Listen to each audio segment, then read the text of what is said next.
I am, as you probably are aware, a huge fan of ICOM Simulation's MacVenture titles, Deja Vu, The Uninvited, and Shadowgate. But I'm a fan especially of the NES versions that were ported to the home console by Kemco. These groundbreaking titles on the Macintosh were ported to other systems many times, but the NES versions were a formative part of my love for adventure games.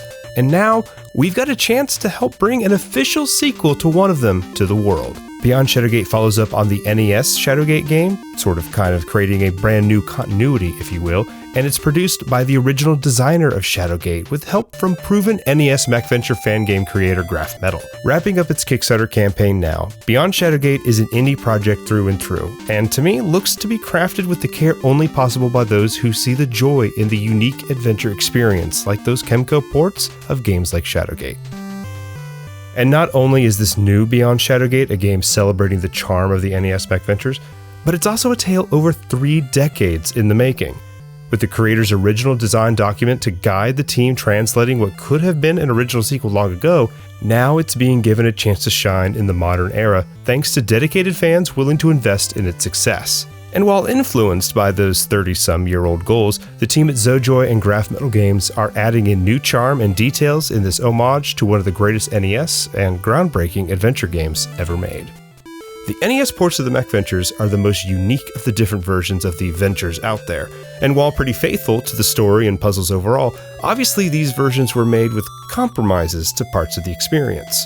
But the writing, the sharp wit, and that overall charm of the MacVentures I think is still showcased in these versions, and by extension, the excellent Game Boy Color versions of Deja Vu's 1 and 2 and Shadowgate Classic. Kemco came to us and they said, look, we want to go ahead and take your MacVentures and turn them into NES games. And we laughed and thought, yeah, that's funny. You really can't do that because you're not going to be able to fit it on a cartridge back then. And they said, well, there's nothing else out like this, and we want to do it, and we're going to show you. So I said, okay. And they sent us a ROM. We were pretty blown away. That's Dave Marsh, originally from Icon Simulations and the founder of Zojoi, and we're going to be hearing from him a few more times in this video. Those NES games, ported by Kemco with the input of the ICOM staff to make sure that, the text and puzzles still worked with a refined interface, are a blast to play. Back when Shadowgate first released on the NES, there were really no other games quite like it, at least in the United States that I can tell. And the unique charm of its presentation, an accessible and popular console like the NES, meant Shadowgate is pretty much cemented into the minds of fans like me. I love the screen blinking as things change, almost putting a bit of suspense in your mind and what your character did. Was it the correct move? The music and the simple yet evocative narration, the sound effects of changing rooms, all of it feels like my gaming home to me, as weird as that may seem.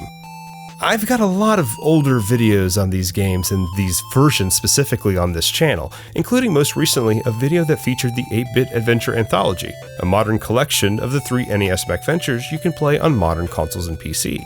And in 2014, Zojoi released a Kickstarter remake of Shadowgate's original concept from the Macintosh, featuring amazing fantasy art, cutscenes, new content, voice acting, difficulty modes, and more. I also talked about that version shortly after its release, and it's since been published to modern consoles a few years ago, such as the Nintendo Switch. But Zojoi isn't done with Shadowgate, and they're not going to be for a while, it seems. Since then, they've released a VR game in the Shadowgate world, as well as a board game, which I've still got to try. Zojoi was founded by Dave Marsh, who you heard from earlier. He was one of the principal creative minds behind Shadowgate, and is currently the tender of the MacVenture and other Icon Simulation IPs. I recently got to speak with him about Zojoi's brand new project, this direct sequel to the NES version of Shadowgate, Beyond Shadowgate, and the Kickstarter campaign to bring it to the fans of adventures in the world of Kal Torlin. And to this day, I've probably ported Shadowgate 15 times to various platforms, including Pocket PC and Palm and Game Boy Color and other places. And still to this day, all people really care about is Shadowgate NES. And without that, I don't think there would have been a Shadowgate 2014.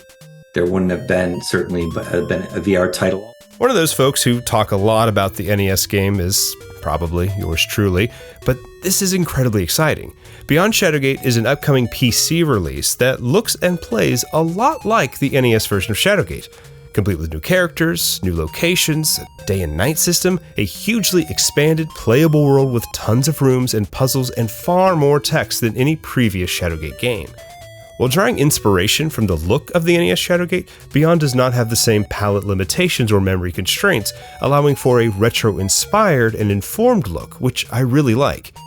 And heck, you basically even play the game with the mouse, so it's like combining the best of the original game with the NES charm.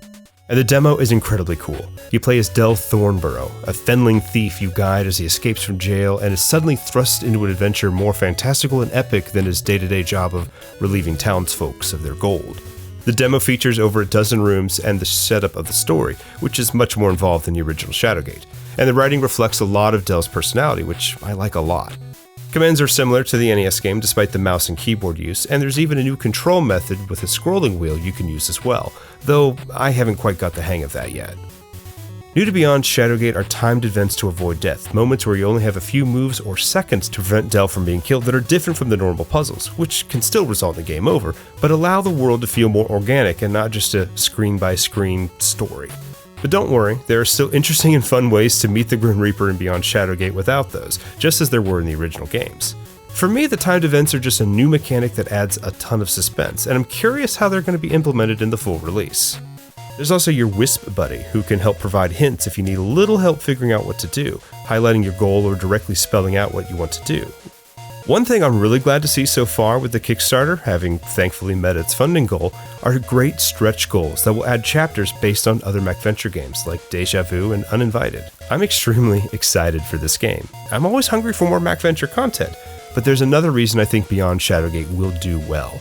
Leading up the art and programming efforts are GrahfMetal Games, who have created two fantastic NES MacVenture fan games on their own with Infested and Spectacle, both available for free on their itch.io page. GrahfMetal's love of the MacVenture formula shines through, with puzzles and systems that are inspired by those NES games and set in unique worlds of their own creation.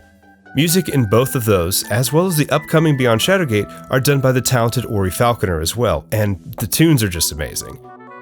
I was able to give some feedback after playing the Beyond Shadowgate demo recently, and when I spoke to Dave Marsh. I certainly think that what is there now is a great little taste of an excellent adventure to come. And if you need any proof of the passion between the folks involved with this game, the project updates provided by Dave on the Kickstarter are wonderful. It is so cool to read about the process of translating Dave's original art and this decades-old design document to a fresh, yet retro-inspired and NES-celebrating game. And discussions over why the charm of the NES titles works so well is a lot of fun to read.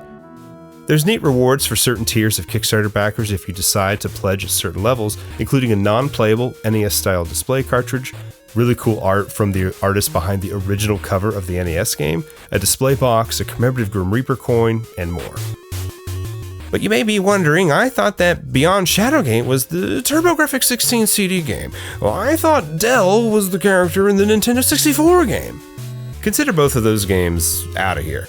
ICOM's involvement was a little limited thanks to the ever-shifting world of company buyouts and management changes, and while still getting a little input from Dave and the team, they're hardly the game that they imagined creating a few decades ago.